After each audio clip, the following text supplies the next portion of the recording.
नमस्कार, मी कादंबरी जाधव आणि स्वागत आहे तुमच्या सर्वांचं माझ्या यूट्यूब चॅनेलमध्ये.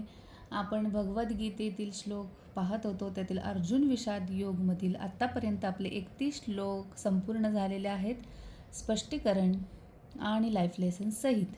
तर आज आपण 32, 33, 34, 35 असे श्लोक पाहणार आहोत. तर सुरू करूयात. राधे राधे म्हणून. किम नः राज्येन गोविंदम किम भोगैः जीवितेन वा येषाम् अर्थे काङ्क्षितं नः राज्यं भोगाः सुखानि च ते इमे अवस्थिताः युद्धे प्राणान् त्यक्त्वा धनानि च आचार्याः पितराः पुत्राः तथा एव च पितामहाः मातुलाः श्वशुराः पौत्राः श्यालाः सम्बन्धिनः तथा एतान् न हन्तुम् इच्छामि घ्नतः अपि मधुसूदन अपि त्रैलोक्य राज्यस्य हेतोः किं नु महीकृते निहत्य धार्तराष्ट्रान् नः का प्रीतिः स्यात् जनार्दन.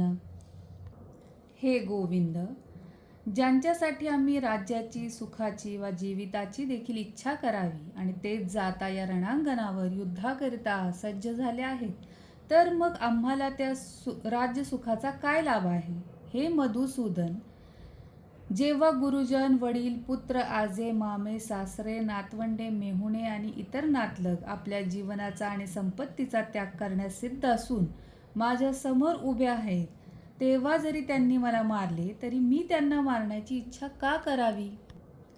हे जनार्दन, पृथ्वीच काय तर तिन्ही लोकांच्या राजाच्या विनिमयातही मी त्यांच्याशी लढणार नाही. धृतराष्ट्राच्या पुत्रांना मारून आम्हाला कोणता आनंद मिळणार आहे. आता याचं तात्पर्य किंवा स्पष्टीकरण, थोडा मोठा व्हिडिओ होईल याचा, कारण इतका सुंदर तात्पर्य आणि स्पष्टीकरण दिलेलं आहे, तर ते वाचल्याशिवाय मला राहणारच नाही. तर सुरू करूया. इथे अर्जुनाने श्रीकृष्णांना जनार्दन या नावाने संबोधले आहे. जन म्हणजे लोक, प्राणी, जीव. अर्दन म्हणजे संकट दूर करणारा, दुःख नष्ट करणारा. मधुसूदन सुद्धा नावाने संबोधलेले आहे. मधु नावाच्या असुराचा संहार करणारा, म्हणजेच अज्ञान, वाईट प्रवृत्ती, अधर्म यांचा नाश करणारा. गोविंद या नावाने सुद्धा श्रीकृष्णाला अर्जुनाने संबोधले आहे. गो म्हणजेच गायी, इंद्रिये, पृथ्वी, गायींचे रक्षण करणारा, पृथ्वीचे पालन करणारा, इंद्रिय नियंत्रित करणारा. तर तात्पर्य असं की अर्जुनाने भगवान श्रीकृष्णांना गोविंद म्हणून संबोधले आहे, कारण श्रीकृष्ण इंद्रियांच्या आणि गायींच्या आनंद प्राप्तीचे केंद्रस्थान आहेत. भौतिकदृष्ट्या प्रत्येकाला आपली इंद्रिय तृप्ती करावयाची असते. इंद्रिये तृप्त करण्यासाठी आपण जी वस्तू मागू ती भगवंतांनी द्यावी अशी प्रत्येकाची इच्छा असते.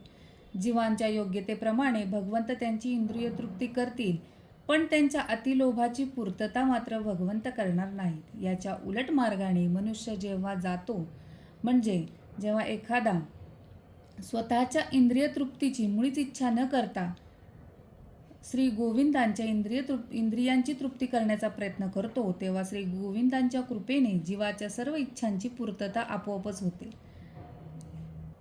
आपल्या कुटुंबातील व्यक्तींविषयीचे अर्जुनाचे प्रगाढ प्रेम या ठिकाणी अंशतः दिसून येते, कारण त्याला त्यांच्याविषयी स्वाभाविक करुणा होती आणि यासाठीच तो युद्ध करण्यास सिद्ध नव्हता. प्रत्येकाला स्वतःचे ऐश्वर्य आपल्या मित्रांना आणि नातेवाईकांना दाखवायची इच्छा असते. आपल्या आप्तेष्टांना त्यात सहभागी करून घेण्याची इच्छा असते. परंतु अर्जुनाला भीती वाटते की आपले सर्व नातलग आणि मित्र रणांगणावर मारले जातील आणि विजयानंतर प्राप्त होणाऱ्या वैभवामध्ये आपण कोणाला सहभागी करू घेऊ शकणार नाही.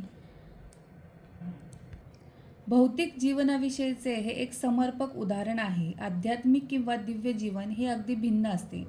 एखाद्या भक्ताला भगवंतांची इच्छा पूर्ती करावयाची असल्याने तो भगवंतांच्या सेवेसाठी सर्व प्रकारचे ऐश्वर्य स्वीकारू शकतो, आणि जर भगवंतांची इच्छा नसेल तर मात्र तो कवडीचाही स्वीकार करणार नाही.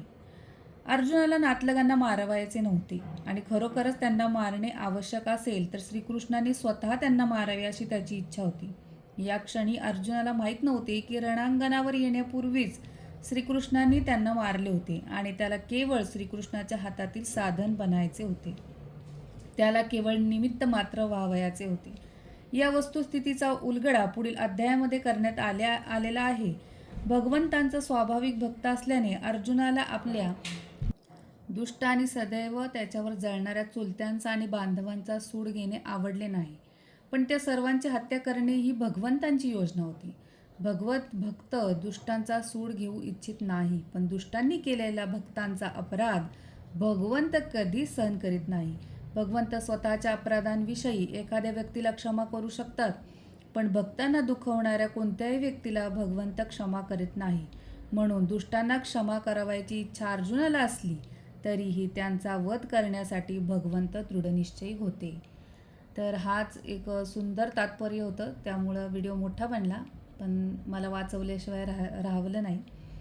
तर खूप छान होता आणि हेच याचं स्पष्टीकरण होतं, तात्पर्य होतं. तर याच्यावरून काय लाईफ लेसन मिळतो तो पुढच्या व्हिडिओमध्ये बघू. तोपर्यंत धन्यवाद. राधे राधे.